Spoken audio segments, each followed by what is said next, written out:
একদিন আমি ক্যামেরা হাতে বনের মধ্যে হাঁটছিলাম। চারপাশে অপরূপ প্রকৃতি আমাকে মুগ্ধ করছিল। যতই সামনে এগোচ্ছি ততই বন আরও রহস্যময় ও আকর্ষণীয় হয়ে উঠেছে। অজান্তেই অনেক পথ পার হয়ে গেছি।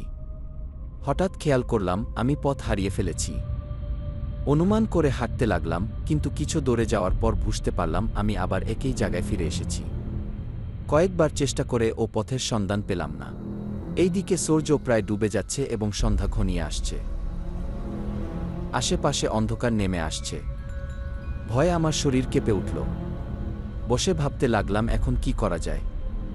ঠিক তখনই সামান্য অন্ধকারে দেখতে পেলাম দুজন লোক আসতেছে।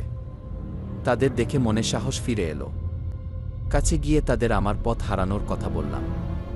তারা বলল, এটা নতুন কিছু নয়, এই বনে এমন প্রায়ই হয়। আপনার ভাগ্য ভালো, আমাদেরকে না পেলে আপনাকে সারা রাত পাহাড়ে থাকতে হতো। আমি তাদের কথাই শুনে তাদের দিকে তাকালাম।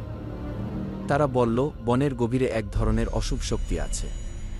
সে মানুষকে বিভ্রান্ত করে একই জায়গায় ঘুরিয়ে রাখে। আমাদেরও মাঝে মাঝে এমন হয়। অনেকেই বলে বনের এক শয়তান এই কাজ করে। স্থানীয় ভাষায় বাটবাটিয়া বলে।